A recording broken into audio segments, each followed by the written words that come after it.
Hello नमस्कार दोस्तों, स्वागत है आप सभी का आपके अपने परिवार स्टडी शाला 2.0 में। उम्मीद करते हैं कि आप सभी एकदम स्वस्थ होंगे और अच्छे से अपनी तैयारी कर रहे होंगे। आज जो हमारी क्लास होने वाली है वो हमारे अधिगम की जो है ये आपकी तीसरी क्लास होने वाली है, ठीक है। मतलब कि आपकी सीडीपी की तीसरी क्लास होने वाली है।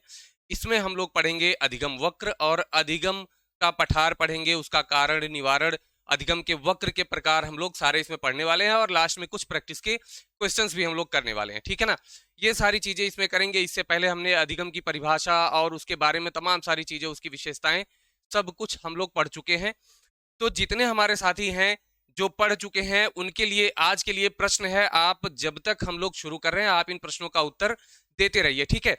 देखिए पहला आपका प्रश्न क्या है भाई। पहला आपका प्रश्न है द कंडीशंस ऑफ लर्निंग किसकी पुस्तक है। पहला प्रश्न है, इसका उत्तर आप लोग लिखेंगे। दूसरा है सीखना विकास की प्रक्रिया है, ये किसका कथन है। इसका उत्तर आप लोग लिखेंगे कमेंट बॉक्स में। और व्यवहार के कारण व्यवहार में परिवर्तन ही अधिगम है, ये किसका कथन है। ये तीनों के उत्तर आप लोग कमेंट बॉक्स में जाकर के फटाफट से लिख दीजिए, ठीक है। आइए तब तक हम लोग शुरू करते हैं। देखिए सबसे पहले मैं आपको बता दूं कि क्लासेज आजकल आप लोगों को प्रीमियर की जा रही हैं। प्रीमियर का मतलब होता है कि जो लाइव की तरह होता है लेकिन लाइव नहीं होता है। कारण इसका यह है कि अभी इंटरनेट का इशू सॉल्व सॉल्व नहीं हो पाया। मैं नहीं चाहता कि आप लोगों की क्लास रुके, ठीक है ना। तो क्लास आप लोगों की चलती रहनी चाहिए और उसमें आप लोगों का इन्वॉल्वमेंट होना चाहिए। आप लोग कमेंट बॉक्स में उसके आंसर्स देते रहेंगे, ठीक है। चलिए आगे हम लोग देखते हैं। आज की क्लास हम लोग शुरू करते हैं। पिछली क्लास में आप लोगों को अधिगम की विशेषताएं, प्रकार, तमाम सारी चीजें आपको बताई गई हैं, ठीक है ना। और उसमें यह भी बताया गया जो आपके रॉबर्ट एम गैने हैं, रॉबर्ट मिल्स गैने हैं, उन्होंने अधिगम के कितने प्रकार बताए। तो आप लोग कमेंट बॉक्स में बताइए कि जो रॉबर्ट एम गैने हैं, ठीक है, उन्होंने अधिगम के कितने प्रकार बताए हैं। ये आप लोग इसका आंसर कमेंट बॉक्स में लिखिए, ठीक है ना। कितने प्रकार बताए हैं और इसमें लिखिए कि पहला वाला जो प्रकार है सबसे निचला स्तर कौन सा है, ठीक है ना। तो कितने प्रकार और सबसे निचला स्तर कौन सा है ये आपको कमेंट बॉक्स में लिख देना है। तो आज की जो हमारी क्लास शुरू हो रही है वो हमारी शुरू होगी अधिगम को प्रभावित करने वाले कारक से, ठीक है ना। क्योंकि हम लोगों ने सब कुछ पढ़ा है लेकिन अभी ये अधिगम को प्रभावित करने वाले कारक नहीं पढ़े और यहां से प्रश्न आपके बनते हैं, चाहे वो सीटेट हो चाहे यूपी टेट हो, दोनों जगह पर बनते हैं। तो आइए एक एक करके हम लोग देखते हैं। इसमें देखिए कुछ चीजें ऐसी हैं जो बालक से संबंधित होती हैं, ठीक है, जिससे अधिगम प्रभावित होता है। कुछ अध्यापक से संबंधित होती हैं और कुछ जो है वातावरण से भी संबंधित होती हैं जिससे बालक का अधिगम प्रभावित होता है। हम लोग एक एक करके देखते हैं। देखिए पहला हमारा शारीरिक व मानसिक स्वास्थ्य, ठीक है। यदि बालक का शारीरिक और मानसिक स्वास्थ्य ठीक नहीं है, मान लीजिए बालक बीमार है, ठीक है ना, उसको तेज बुखार हुआ है, तो क्या वो सीख पाएगा, क्या उसकी सीखने की गति ठीक होगी। तो आप कहेंगे नहीं सर, सीखने में जो है परेशानी होगी। तो ये भी एक कारण है। दूसरा है परिपक्वता। तो आप एक चीज समझिए कि जैसे जैसे बालक परिपक्वता की ओर बढ़ता जाता है उसके चिंतन की शक्ति, उसके स्मरण की शक्ति, उसके समझने की शक्ति बढ़ती जाती है जिससे कि उसका अधिगम क्या होता है, वो बढ़ता जाता है, ठीक है ना। तो अधिगम जो है इससे भी प्रभावित होता है। अगर बालक परिपक्व नहीं है तो वो ऊंचे स्तर की बातों को नहीं समझ पाएगा, ठीक है ना। लेकिन अगर बालक परिपक्व हो चुका है तो वो क्या हो जाएगा भाई, वो किसी भी स्तर की बातों को समझ जाएगा, ठीक है ना। तो परिपक्वता भी प्रभावित करती है।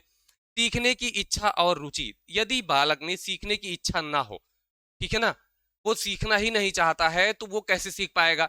तो अगर उसके अंदर इच्छा नहीं है तो भी अधिगम प्रभावित होगा और यदि वो इंटरेस्टेड नहीं है सीखने में तब भी प्रभावित होगा, ठीक है ना। तो रुचि होना जरूरी है। जब भी कोई अधिगम का कार्य होता है तो उसमें रुचि होना जरूरी है, ठीक है ना। देखिए आगे देखिए इसके बारे में थॉर्नडाइक ने ये कहा था कि घोड़ा जो होता है ना उसे पानी तक तो ले जाया जा सकता है, घोड़े को पानी तक ले जाया जा सकता है लेकिन उसे पीने के लिए मजबूर नहीं किया जा सकता। अगर उसकी इच्छा ही नहीं है पानी पीने की तो उसको जबरदस्ती मजबूर नहीं किया जा सकता पीने के लिए। जैसे अगर आपकी इच्छा पढ़ने की ना हो तो मजबूर नहीं किया जा सकता कि आप जबरदस्ती पढ़िए, ठीक है ना। ये ऑनलाइन क्लास की एक सबसे बड़ी कमी होती है कि इसमें डंडे नहीं गिर पाते, ठीक है ना। हालांकि दंड देना जो है ये नकारात्मक पुनर्बलन है, ये अलाउ नहीं है, लेकिन फिर भी आगे देखिए। प्रेरणा। प्रेरणा का मतलब ये होता है कि ये अधिगम के लिए अत्यंत आवश्यक होती है। प्रेरणा जो है कभी कभी अधिगम के साथ चलती है, अधिगम के बीच में चलती है। प्रेरणा अगर ना हो तो अधिगम प्रभावित होता है। जैसे मान लीजिए अगर आप लोग के सामने वैकेंसी हो तो वो एक प्रेरणा का काम करती है।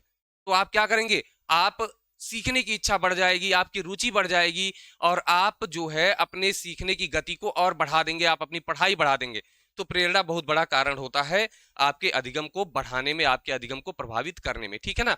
तो आप लोगों ने, उम्मीद है कि इसका उत्तर दे दिया होगा। गैने ने कितने प्रकार प्रकार बताए थे, 8 प्रकार बताए थे और सबसे निचला स्तर कौन सा था, संकेत अधिगम सबसे निचला स्तर था उनका। चलिए आगे बढ़ते हैं फटाफट से। देखिए आगे है शारीरिक व मानसिक थकान। यदि पढ़ते पढ़ते आप थक जाते हैं तो क्या होता है, सीखने का मन नहीं करता, पढ़ने का मन नहीं करता है, या फिर कोई काम करके आए हों तो भी पढ़ने का मन नहीं करता है। तो इस स्थिति में क्या होता है भाई, इस स्थिति में क्या है, आपकी अधिगम जो है आपका प्रभावित होगा। तो ये भी एक कारण बनता है। बुद्धि की अगर बात करें भाई, देखिए तमाम बच्चे हैं जिनका आईक्यू लेवल कम होता है, तो अगर आईक्यू लेवल कम है तो भी सीखने में वो बाधक हो जाएगा। अभ्यास ये बहुत जरूरी होता है। देखिए सीखने में पहली चीज मैंने बताया था कि सीखना व्यवहार में अस्थायी परिवर्तन है। आपने एक बार पढ़ा, जैसे आज की क्लास आपने एक बार पढ़ा, नोट्स नहीं बनाए, शॉर्ट नोट्स नहीं बनाए, तो क्या होगा भाई, आप उसको भूलने लगेंगे। क्या होगा, आप उसको भूलने लगेंगे और जब भूल जाएंगे तो आपका वो अधिगम रहा ही नहीं। इसलिए अभ्यास अत्यंत आवश्यक है। सीखने के नियम में आप अभ्यास का नियम पढ़ेंगे जो थॉर्नडाइक ने दिया है, ठीक है ना। आगे देखिए वैयक्तिक भिन्नता का ज्ञान। देखिए जब भी कोई शिक्षण कराता है, ठीक है ना, जैसे कोई भी टीचर पढ़ा रहा होता है, यदि वो अपने क्लास में बच्चों के वैयक्तिक भिन्नता के बारे में नहीं जान रहा है, उसको ये नहीं पता है ये बालक ये चीज नहीं सीख पाया अभी इसको बताना है, या ये बालक ये चीज नहीं जानता है तो इसको मुझे अलग से समझाना है, अगर वो अध्यापक या शिक्षक ये चीजें नहीं जान पाएगा तो उसकी कक्षा प्रभावित हो जाएगी। मान लीजिए वो केवल ऐसे बच्चों पर ध्यान दे रहा है जो पढ़ने में अच्छे हैं, तो वो उनके लेवल की चीजें पढ़ाएंगे, तो जो जिनका स्तर थोड़ा सा कम है वो बच्चे नहीं समझ पाएंगे उस चीज को, तो उनका क्या होगा, अधिगम प्रभावित होने लगेगा, सीखने का मन थोड़ा सा कम करने लगेगा उनका। उसके बाद क्या होगा, वो क्लास से गायब रहने लगेंगे, है ना। तो इससे अधिगम प्रक्रिया क्या होगी, प्रभावित हो जाएगी। विषय के रोचक शिक्षण का ज्ञान।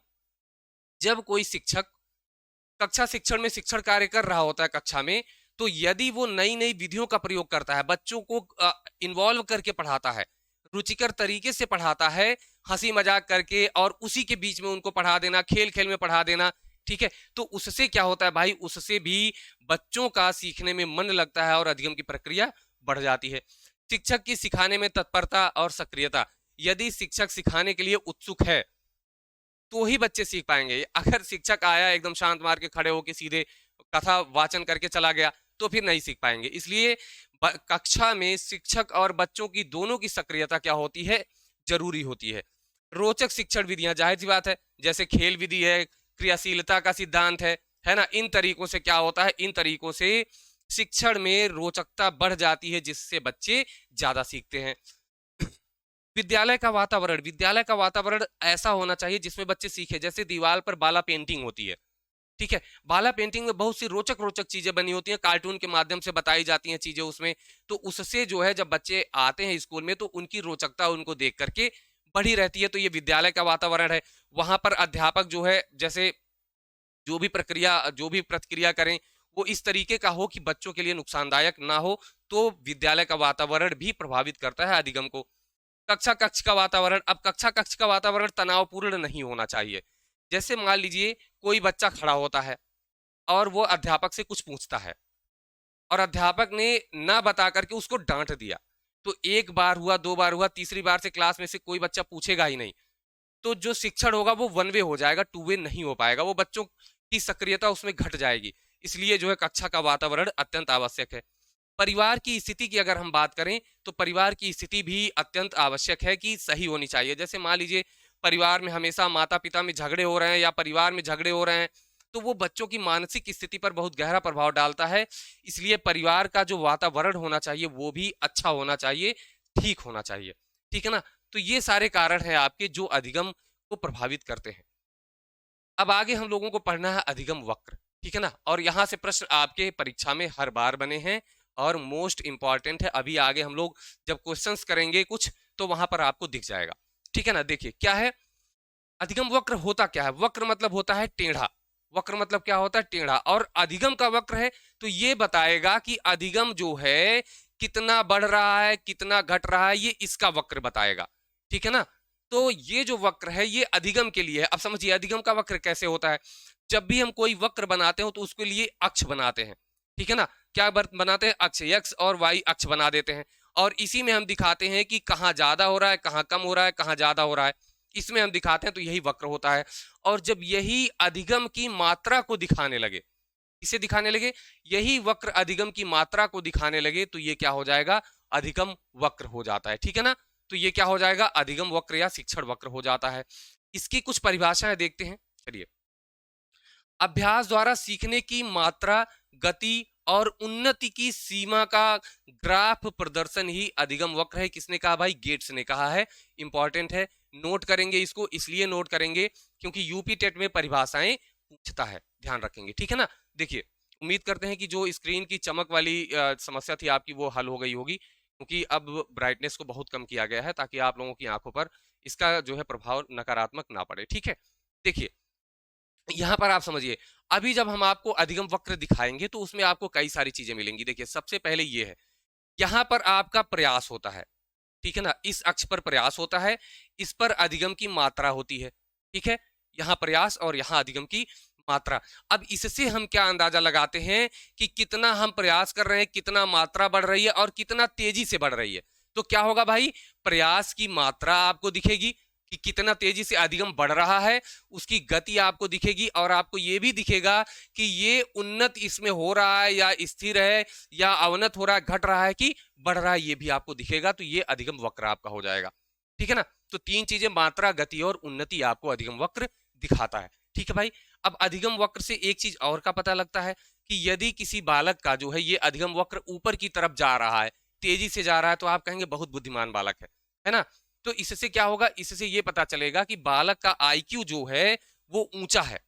और अगर बालक बहुत एकदम तेजी से नीचे की तरफ उसका वक्र गिर रहा है, तो आप कहेंगे कि बालक की बुद्धि जो है वो निचले स्तर की है, मतलब उसका आईक्यू लेवल कम है। तो इससे आईक्यू लेवल का भी पता लगाया जा सकता है अधिगम वक्र से, ठीक है ना। चलिए, अधिगम वक्र के प्रकार हम लोग देखते हैं कितने प्रकार का है। तो अधिगम वक्र आपका 4 प्रकार का होता है।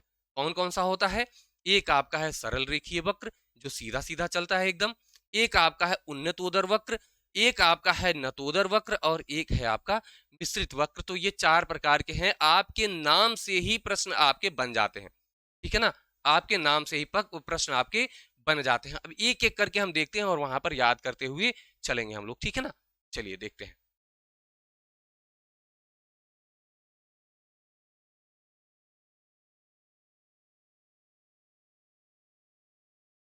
चलिए देखते हैं, सबसे पहला आपका है सरल रेखीय वक्र। तो नाम से ही स्पष्ट है कि सरल रेखा में। कैसे होगा भाई, सरल रेखा में। मैंने आपको अक्ष बताए, इधर सीखने की ये अभ्यास होता है और ऊपर सीखने की मात्रा होती है। सरल रेखीय वक्र का मतलब ये होता है कि हम जितना प्रयास कर रहे हैं, सीखने की मात्रा उतना ही बढ़ती जा रही है एकदम एक सीधी रेखा में। मान लीजिए हमने प्रयास किया, मान लीजिए एक प्रयास किया तो सीखने की मात्रा 1 हो गई, हमने 2 प्रयास किया तो सीखने की मात्रा 2 हो गई, हमने 3 प्रयास किया तो सीखने की मात्रा 3 हो गई। मतलब कि समान अनुपात में सीखने की मात्रा बढ़ती ही जा रही है, घट नहीं रही है, उसमें फ्लक्चुएशन नहीं हो रहा, कम ज्यादा नहीं हो रही है। तो ये सरल रेखीय वक्र हो जाता है आपका, ठीक है ना। इसे और भी नाम से जानते हैं, समान निष्पादन वक्र। जैसे समान एक प्रकार से निष्पादन मतलब जो परिणाम होता है, परफॉर्मेंस होता है, एक प्रकार का हो, जैसे इसमें है, ठीक है ना। समानोपलब्धि वक्र, समान उपलब्धि मतलब जितना हम अब प्रयास कर रहे हैं उतना ही सीखने की मात्रा बढ़ रही है, तो समान उपलब्धि हो गया। रैखिक त्वरण, रैखिक मतलब देख रहे हैं ना, एक समान रेखा में एक्सिलरेशन होता है, वो रैखिक त्वरण। ये सारे नाम इसी के हैं, नाम आप नाम में कंफ्यूज मत होइएगा, ठीक है भाई। सीधा सा आपको समझ में आ गया कि इसमें सीखने की गति कैसी होती है, एक समान होती है, अर्थात समय के साथ साथ सीखने की मात्रा एकदम, समय और प्रयास के साथ सीखने की मात्रा एक समान होती है, उसमें कोई परिवर्तन नहीं होता है। और ये समझिए कि ये व्यावहारिक रूप में होता ही नहीं है, ठीक है ना। क्योंकि देखिए, व्यावहारिक रूप में ये मिलता ही नहीं है, बहुत कम मिलेगा, कभी कभार मिलेगा। क्योंकि ऐसा होता ही नहीं है कि सीखने की जो है मात्रा हमेशा बराबर रहे, ठीक है, वो कम ज्यादा होती रहती है। तो ये आपका हो गया सरल रेखीय वक्र। अगला हमारा है उन्नतोदर वक्र। देखिए, अब इसमें नाम में आप लोग कंफ्यूज हो सकते हैं। कॉन्वेक्स आप जानते हैं, ठीक है, उन्नतोदर वक्र मतलब कॉन्वेक्स मतलब उत्तल, आप कह सकते हैं, क्या कह सकते हैं, उत्तल लेंस। जैसे उत्तल लेंस आप जानते हैं ना, ये उत्तल आप कह सकते हैं इसे, ठीक। उत्तल, उत्तल कैसे बनता है, ऐसे बनता है, ठीक है ना, उत्तल आप कह सकते हैं। अब इसको नाम को समझिए, नाम आपको यही ज्यादातर देगा, उन्नतोदर। उन्नत मतलब क्या होता है, उन्नत मतलब ऊपर की ओर, और नतोदर मतलब नीचे की ओर। तो पहले क्या होगा, पहले इसमें होगा ऊपर की ओर जाएगा, फिर नीचे की ओर आएगा। कैसा होगा मेरे भाई, पहले उन्नत होगा मतलब ऊपर की ओर जाएगा, फिर नत होगा मतलब नीचे की ओर आएगा, ठीक है ना। उन्नत मतलब ऊपर की ओर और नतोदर मतलब नीचे की ओर। तो पहले उन्नत होगा, ऊपर की ओर जाएगा, उसके बाद नीचे की ओर आएगा। तो इसमें आप समझिए, ऊपर की ओर जाने का मतलब पहले सीखने की मात्रा बढ़ती है, उसके बाद घटती है। तो जिस भी अधिगम पठार में पहले सीखने की मात्रा बढ़े, उसके बाद घटने लगे, तो आप कहेंगे वो कौन सा है, पहले बढ़ा मतलब उन्नत हुआ, उसके बाद घटा मतलब नतोदर हुआ, नीचे की तरफ हुआ, तो उन्नतोदर आप तुरंत उत्तर लगा देंगे। शुरू में गति तेज होती है और बाद में क्या हो जाती है, धीमी हो जाती है, ये आप ध्यान में रखेंगे, ठीक है भाई, ओके है। चलिए, इसके और भी नाम है। ऋणात्मक वक्र। ऋणात्मक वक्र क्यों कहा गया भाई, क्योंकि आगे बढ़ने के साथ साथ ये घट रहा है, तो ऋणात्मक हो गया। इसे घटनशील वक्र भी कहते हैं। घटनशील क्यों कहते हैं, क्योंकि घट रहा है, ठीक है ना। ह्रास निष्पादन। ह्रास मतलब होता है कमी, तो इसमें कमी हो रही है ना, समय के साथ सीखने में कमी हो रही है, इसलिए इसे ह्रास निष्पादन कहते हैं, ठीक है, ओके है। आप समझ गए होंगे कि जिसमें पहले सीखने की मात्रा बढ़े, उसके बाद घटे, उसे आप क्या कहेंगे, उन्नतोदर वक्र कहेंगे। चलिए, अगला आपका है, अगला है हमारा नतोदर वक्र, ठीक है। नतोदर वक्र का मतलब आप समझ रहे हैं, पहले कम, पहले नत होगा झुका हुआ, उसके बाद उदर होगा मतलब ऊपर की ओर, पहले नीचे की ओर, उसके बाद ऊपर की ओर, ठीक है भाई, ओके है। पहले नीचे की ओर का मतलब क्या होगा, पहले सीखने में कमी दिखेगी, उसके बाद क्या है, वृद्धि होती जाती है। पहले सीखने की गति धीमी होती है, उसके बाद क्या हो जाती है, तीव्र हो जाती है। तो ये आपका कौन सा नतोदर वक्र होगा। आपसे पूछे कि ऐसा अधिगम वक्र जिसमें सीखने की गति शुरुआत में धीमी होती है और समय के साथ बढ़ती जाती है, वो कौन सा होगा, तो आप क्या कहेंगे, पहले कम होती है मतलब पहले झुका होगा तो नत होगा, उसके बाद ऊपर होगा तो उधर नतोदर हो जाएगा, ठीक है ना। नाम से आपको स्पष्ट होना चाहिए। इसे उन्नतशील वक्र भी कहते हैं। कौन सा, उन्नतशील वक्र कह सकते हैं, या इसे आप कह सकते हैं प्रगतिशील वक्र। कौन सा, प्रगतिशील वक्र भी कह सकते हैं। ये दोनों नाम आपको मिल जाएंगे, ठीक है। और आप सीधे याद रखिए कॉनकेव, अगर ये आपको ध्यान में है कोई दिक्कत नहीं है। मतलब अवतल लेंस, देखिए अवतल लेंस ऐसे ही तो होता है, अवतल लेंस ऐसे ऐसे होता है, तो यही वाला हिस्सा आप देखते हैं, ये अवतल, ठीक है ना। तो नतोदर, कॉनकेव, ओके है। चलिए आगे बढ़ते हैं। हमारा अगला है चौथा वाला, मिक्स्ड कर्व, ठीक है, जिसे हम मिश्रित कर्व के नाम से जानते हैं। इसमें आपका दोनों कर्व मिला जुला होता है। कौन कौन सा भाई, आपका उन्नतोदर और नतोदर दोनों कर्व मिले हुए होते हैं। इसे कैसे आप समझेंगे, देखिए, सीखने की प्रक्रिया आरंभ में धीमी होती है, फिर तेज होती है, फिर धीमी होती है, तो ये मिला जुला रूप होता है, ये मिश्रित वक्र होता है। ये आपका, ये भी आपको ज्यादा मिलता है, जैसे अपने व्यवहारिक रूप में ये ज्यादा मिलता है। तो उन्नतोदर और नतोदर का मिश्रित रूप होता है, ये ध्यान में रखेंगे। और ये किस आकार का वक्र बनता है, एस आकार का वक्र बनता है। तो इंपॉर्टेंट है, ध्यान रखेंगे। आपसे पूछेगा कि कौन सा अधिगम वक्र यस आकार का होता है, ठीक है ना, यस आकार का होता है, तो आप तुरंत उत्तर लगा देंगे, आपका मिश्रित वक्र, ठीक, ओके है। चलिए नेक्स्ट चलते हैं। हमारा जो है अधिगम वक्र समाप्त हो गया। अब हम देखते हैं अधिगम पठार। क्या देखते हैं भाई, अधिगम पठार, ठीक है ना, लर्निंग प्लेटो। अधिगम पठार या सीखने का पठार, इसे आप ऐसे समझिए, पठार आप जानते हैं ना, पठार का मतलब होता है एक प्लेन ऐसे हो जाए, ठीक है ना, थोड़ा उठा हुआ भाग हो और समतल हो ऊपर, ठीक है ना, तो ये आपका हो जाता है पठार। तो पठार की स्थिति कब बनती है और क्या है पठार, ये समझिए। जब अधिगम प्रक्रिया में एक ऐसी स्थिति आ जाती है जिसमें सीखने की गति में कोई प्रगति आपको नहीं दिखती है, जैसे ऐसा नहीं दिखेगा कि सीखने की गति बढ़ रही है, ठीक है ना, वो एक समतल हो जाती है, वही अधिगम पठार बनता है। कैसे, देखिए, ये आपका वक्र जा रहा है और यहां पर एकदम समतल हो गया, ये इतना हिस्सा, उसके बाद जाकर के बढ़ा है। तो ये जो समतल हिस्सा होता है जिसमें आपको ये ना दिखे कि अधिगम की गति में वृद्धि हो रही है, वही आपका अधिगम पठार होता है। ठीक है ना, जैसे क्या होता है कि पढ़ते पढ़ते पढ़ते पढ़ते जब क्लास बहुत लंबी हो जाती है तो उसमें एक ऐसी स्थिति आती है कि आप ऐसे बैठे देख रहे होते हैं और ऐसे चल रही होती है लाइन, क्लास चल रही होती है, लेकिन आपका जो है अधिगम वहां पर एकदम रुका हुआ सा होता है। ठीक है ना, उसमें गति बढ़ती नहीं है, वो तेज नहीं हो पाती है। या यूं कहें कि जब आपके सामने कोई परीक्षा नहीं होती है, ठीक है ना, तब क्या होता है भाई, तब आपकी जो पढ़ाई होती है वो एक सीमित तरीके से चलती रहती है ना।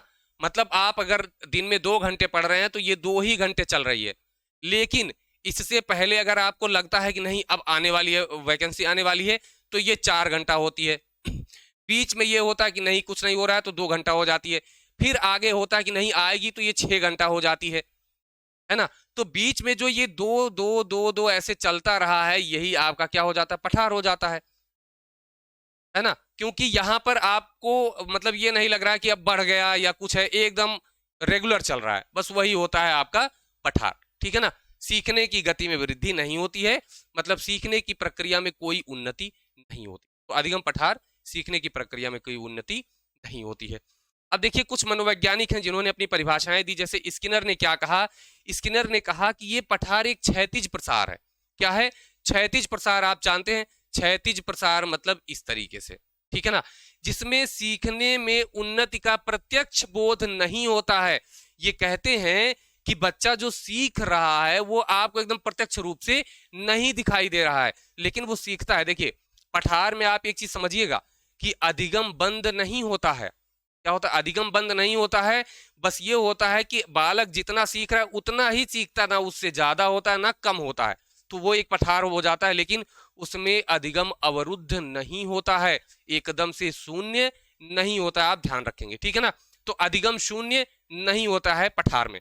ओके है, चलिए तो ये होगा। अगर प्रत्यक्ष बोध की बात आए तो आप तुरंत लगाएंगे कि स्किनर ने कहा है। रॉस ने क्या कहा है, रॉस ने कहा कि पठार सीखने की प्रक्रिया की प्रमुख विशेषता है। ये देखिए जब पठार आता है तो इन्होंने कहा कि वो कोई नकारात्मक ना लीजिए उसे, ये एक जो है विशेषता है सीखने की, जिसके अधिगम में पठार आ ही नहीं रहा है तो समस्या है। ठीक है ना, आप लगातार सीखते जा रहे हो सीखते जा रहे हो सीखते जा रहे हो, ऐसा तो हो ही नहीं सकता। अधिगम में पठार आना स्वाभाविक है, ऐसी कोई बात नहीं कि पठार नहीं आ सकता। अगर पठार आ जाता है तो उससे डरने की बात नहीं है। आपको थोड़ी देर के लिए पढ़ाई अपनी रोक देनी है, थोड़ा देर रख देना है उसको, उसके बाद कुछ समय बाद आपको फिर से उसको शुरू करेंगे तो आपका जो है सीखने की गति जो है बढ़ जाएगी। ठीक है, जो उस अवधि को सूचित करता है जब सीखने की क्रिया में कोई उन्नति नहीं होती है। इन्होंने भी ये नहीं कहा कि अधिगम की क्रिया शून्य हो जाती है ना, शून्य नहीं कहा, इन्होंने कहा कि उसमें उन्नति नहीं होती है, मतलब कि बढ़ता नहीं है, जितना है उतना ही चलता जाता है। तो ये होता है आपका अधिगम पठार रास के अनुसार। ठीक है ना, इन्होंने क्या कहा, ये स्वाभाविक है, किसने कहा, रास ने कहा। ठीक, ओके। देखिए अधिगम पठार के हम कुछ कारण देख लेते हैं कि अधिगम पठार के क्या कारण हो सकते हैं। सबसे पहला अनुचित शिक्षण विधि। अब आप समझिए सीखने को जो जो चीजें प्रभावित करती हैं ज्यादातर इसमें आपको मिल जाएंगी, ध्यान से समझिए। अनुचित शिक्षण विधि, यदि अध्यापक जो हैं, शिक्षक जो हैं, वो ऐसी शिक्षण विधियों का प्रयोग कर रहे हैं जो बच्चों को सीखने में मदद नहीं करती है या वो बोरिंग होती है एकदम। जैसे क्लास में गिनती सिखाना तो बच्चों उंगली से गिनो 1 2 3, नहीं, ये जो है अनुचित शिक्षण विधि है। आपको क्या करना है, आप गोलियां लेके आइए, बच्चों से कहिए कि बच्चों जाओ पत्ते, बाहर पत्ते हैं, पत्ते तोड़ करके ले आओ और उनसे गिनवाइए। उसमें बच्चे एक्टिव होते हैं, क्रियाशील होते हैं, तो उनका मन लगा रहता है, उनकी रुचि बनी रहती है, तो उनके सीखने में अधिगम पठार नहीं बनेगा। लेकिन अगर ऐसा होगा कि अनुचित शिक्षण विधि होगी तो अधिगम में पठार बन जाएगा। ठीक है ना, आगे देखिए प्रेरणा का अभाव। प्रेरणा का अभाव क्या है भाई, इसमें अधिगम पठार में प्रेरणा का क्या अभाव है, तो आप समझिए जैसे मान लीजिए ये एक वक्र बन रहा है, ठीक है, बढ़ रहा है बढ़ रहा है, अधिगम बढ़ रहा है, फिर क्या हुआ, रुक गया, पठार बन गया। उसके बाद क्या हुआ भाई, फिर से बढ़ा। ठीक है ना, तो ये स्थिति क्या हो गई, पठार की स्थिति हो गई। अब आप समझिए बढ़ा क्यों, बढ़ा इसलिए कि यहां पर आपको मोटिवेशन मिल गया। मोटिवेशन क्या मिल गया, जैसे बच्चे छोटे हैं, छोटे बच्चे पढ़ रहे हैं, तो आपने देखा कि बच्चे अभी एकदम सीख नहीं रहे हैं, बोरिंग हो रहा है थोड़ा सा, तो आपने एक कविता करा दी, ताली बजवा दिया, उसके बाद आपने पढ़ाना शुरू किया, तो अब उन्हें मोटिवेशन मिल गया, प्रेरणा मिल गई। आप लोगों के साथ है, जैसे अभी तक यूपी टेट की तैयारी एकदम बोरिंग चल रही थी, लेकिन अब परीक्षा आई तो अब बढ़ गई, तो अधिगम पठार, अब मोटिवेशन मिला ना परीक्षा का तो बढ़ गया। तो प्रेरणा का होना अत्यंत आवश्यक है। अगर प्रेरणा का अभाव है तो अधिगम में पठार बनेगा। रुचि का अभाव, उत्साह में कमी। अगर रुचि का अभाव है, इंटरेस्टिंग नहीं है या बच्चा इंटरेस्ट नहीं ले रहा है तो भी पठार बनेगा, है ना। इसलिए शिक्षण विधि कैसी होनी चाहिए, रुचिकर होनी चाहिए। बच्चा अगर पढ़ाई को लेकर के उत्साहित नहीं है तब भी अधिगम का पठार बनेगा ही बनेगा। अभ्यास का अभाव, देखिए मैंने पहले बताया कि अगर अभ्यास नहीं करेंगे तो वो अधिगम को प्रभावित करेगा। अब मान लीजिए जो मैंने कल की क्लास पढ़ाई थी, अगर आपने नहीं पढ़ा है, अभ्यास उसका नहीं किया है, तो आज की क्लास आपको समझ में नहीं आएगी। जब समझ में नहीं आएगी तब क्या होगा भाई, आप देखते रहेंगे और सीखने की गति आपकी एक जैसी बन जाएगी, उसमें उन्नति कोई नहीं होगी, जैसा कि रास महोदय ने कहा है। ठीक है ना। चलिए, तो क्या हो गया, अभ्यास का अभाव होता है अगर तो भी आपका अधिगम पठार बनता है। थकान, शारीरिक क्षमता, थकान होती है, जब थकान हो जाती है पढ़ते पढ़ते पढ़ते पढ़ते आप थक जाते हैं, जैसे रात में ही पढ़ते पढ़ते थक गए, तो एक ऐसी स्थिति आती है कि आप पढ़ तो रहे हैं, किताब पढ़ रहे हैं, बुदबुदा रहे हैं, लेकिन कुछ दिमाग में घुस नहीं रहा है। वो होता है क्या, अधिगम पठार हो जाता है। तो वो होती है आपकी थकान की स्थिति। और शारीरिक क्षमता जिसकी जितनी है वो उतना ही मेहनत कर पाएगा, उससे ज्यादा आप मेहनत करवाएंगे तब भी जो है क्या हो जाएगा, पठार की स्थिति बन जाएगी। कार्य की जटिलता, देखिए जो सब्जेक्ट आपको कठिन लगता है, क्या है, जो विषय आपको कठिन लगता है उसमें आप रुचि कम लेते हैं, रुचि कम लेते हैं तो आपका अधिगम पठार बनना शुरू हो जाता है। ठीक है। तो अगर कोई भी विषय कठिन है या कोई भी कार्य कठिन है तो उसमें भी क्या हो जाएगा भाई, अधिगम पठार बनने की संभावना बढ़ जाएगी। वैयक्तिक भिन्नता भी अधिगम पठार का कारण बनता है, क्योंकि क्लास में मान लीजिए अगर अध्यापक, मैंने बताया कि शिक्षक को अगर सारे बच्चों के बारे में जानकारी नहीं है, व्यक्तिगत भिन्नताओं के बारे में उनकी जानकारी नहीं है, तो वो ऐसी शिक्षण विधि का प्रयोग करेंगे कि कुछ बच्चे इंटरेस्ट लेंगे, कुछ बच्चे नहीं ले पाएंगे, तो उनका अधिगम पठार बनना स्वाभाविक है ना। व्यक्तिगत रूप से सारे बच्चे भिन्न होते हैं, चाहे वो मानसिक स्तर हो, चाहे वो शारीरिक स्तर हो, चाहे वो सामाजिक स्तर हो, हर स्तर पर इनका प्रभाव पड़ता ही पड़ता है। ठीक है ना। तो वैयक्तिक भिन्नता भी। मानसिक योग्यता, मैंने बताया कि अगर जिस लेवल की बात हो रही है उस लेवल की मानसिक योग्यता नहीं है तो बच्चा सुनेगा तो, लेकिन हाँ हाँ कर देगा, लेकिन वो समझ नहीं पाएगा, तो क्या होगा, वो भी अधिगम पठार का एक कारण बनता है।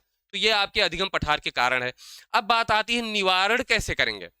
अगर अधिगम पठार का निवारण करना हो तब कैसे करेंगे। देखिए, निवारण के लिए यही जो जो चीजें पठार का कारण है उनको हटाना पड़ेगा। ठीक है। जैसे अभ्यास बढ़ा दीजिए, रुचिकर शिक्षण विधि का प्रयोग किया जाए, बीच बीच में प्रेरणा दी जाए, शिक्षण विधियां ऐसी हों जो कक्षा में जो है प्रयोग करने लायक हो, जो बच्चों के लिए अच्छी हो। ठीक है, ऐसी विधियों का प्रयोग करना चाहिए। जब थकान हो जाए तो उनको रख देना चाहिए, मतलब विश्राम कर लेना चाहिए, तो उससे जो है पठार का निराकरण हो जाता है। कार्य को कैसे शुरू करना चाहिए, सरल से कठिन की ओर लेकर जाना चाहिए। कैसे, सरल से कठिन की ओर लेकर जाना चाहिए भाई, सरल से कठिन की ओर लेकर के जाना चाहिए। जैसा कि आपको गैने ने बताया है कि जो अधिगम के प्रकार है वो कहां से, जीरो से, सरलतम स्तर से शुरू होते हैं, तब कठिन स्तर की ओर जाते हैं, जटिल स्तर की ओर जाते हैं। तो पहले हम सरल पढ़ेंगे, फिर जाकर के जब जटिल पढ़ेंगे तब हमारे पठार, अधिगम में पठार बनने की संभावना कम हो जाएगी। ठीक है ना। वैयक्तिक भिन्नता का ज्ञान होना अध्यापक को, तो अध्यापक को अगर वैयक्तिक भिन्नता का ज्ञान है तो वो समूह बना देंगे और हर समूह को उनके स्तर के हिसाब से काम दे देंगे, है ना। तो और वो बीच बीच में प्रेरणा देते रहेंगे, शाबाश, बहुत बढ़िया, अच्छा, तुमने बहुत अच्छा किया, आपने भी अच्छा किया। अगर उसमें किसी की बुराई करिए और किसी की बड़ाई करिए तो जिसकी आप बुराई करेंगे वो तो डिमोटिवेट हो जाएगा, तो वो क्लास समावेशी नहीं रह जाती, उसमें अधिगम पठार बनने की संभावना बढ़ जाती है। ठीक है। मानसिक योग्यता भी वही हो जाती है कि इसमें तो परिवर्तन नहीं हो सकता, लेकिन इनके अगर मानसिक योग्यता के जितना उनका स्तर है उसके आधार पर अगर बच्चे को पढ़ाया जाए तो वहां भी पठार बनने की संभावना नहीं रहती है। ठीक है चीजें। चलिए अब हम लोग कुछ क्वेश्चंस लगाते हैं, देखें आप लोगों ने क्या क्या तैयार कर रखा है। पहला आपका प्रश्न, निम्न में से कौन सा अधिगम का वक्र नहीं है। तो आपको पता है 4 अधिगम के वक्र हैं, मिश्रित वक्र है, नतोदर है, उन्नतोदर है। अब बताइए लंबवत कोई वक्र है, तो आप कहेंगे नहीं सर लंबवत नहीं है, ये आपका उत्तर, ये लंबवत वाला नहीं है, मतलब यही आपका उत्तर सही हो जाएगा। तो एक आपका कौन सा है भाई, एक आपका है सरल रेखीय वक्र। ठीक है ना। चौथा आपका कौन सा है, सरल रेखीय वक्र है। ठीक, ओके है। चलिए अगला हमारा प्रश्न है, आप लोग फटाफट से उत्तर देंगे, कमेंट बॉक्स में आप लोग उत्तर लिखते रहिए। देखिए जिस वक्र रेखा में प्रारंभ में सीखने की गति तीव्र होती है और बाद में यह क्रमशः मंद होती जाती है, उसे क्या कहते हैं? तो आप तुरंत ऐसे बनाइए, प्रारंभ में सीखने की गति तीव्र, उसके बाद मंद। तो तीव्र मतलब उन्नत, तीव्र मतलब उन्नत, और मत मतलब नत हो जाता है, मंद मतलब नत मतलब कम हो जाना। तो उन्नतोदर, उन्नतोदर क्या हो जाएगा आपका? उन्नतोदर, शुरू में तेज और बाद में कम। तो आपका कौन सा उत्तर सही हो जाएगा भाई?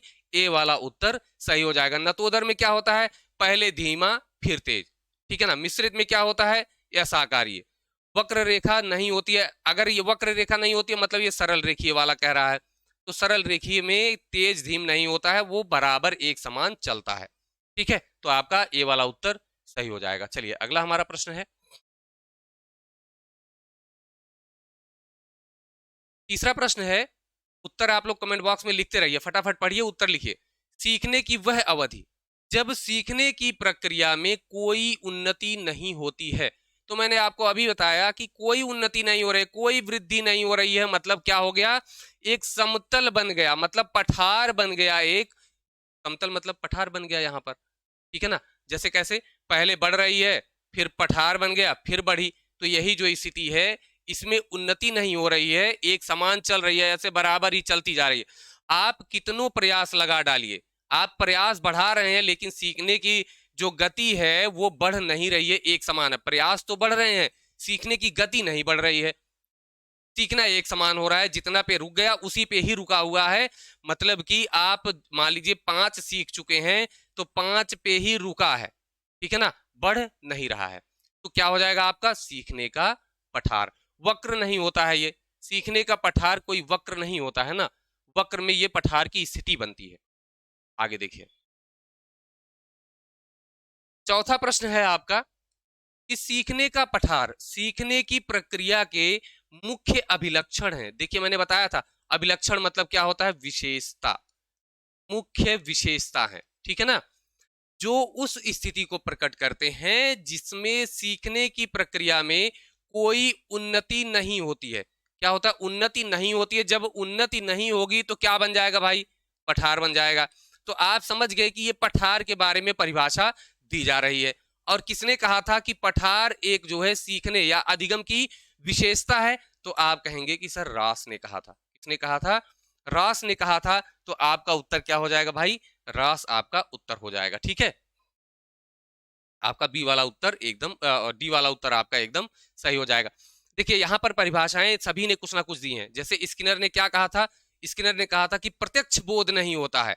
क्या होता है? ये एक समतल प्रसार होता है और इसमें उन्नति का प्रत्यक्ष बोध नहीं होता, उसे पठार कहा था इन्होंने, ठीक है ना। तो आपका उत्तर कौन सा? डी वाला एकदम सही हो जाएगा। आगे चलें, चलिए पांचवा आपका है अधिगम पठार है।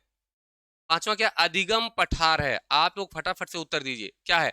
अधिगम में अवरुद्ध वर्धन, अधिगम में दोष, अधिगम की समाप्ति या अधिगम में अवरोध। फटाफट उत्तर लगाइए आप लोग।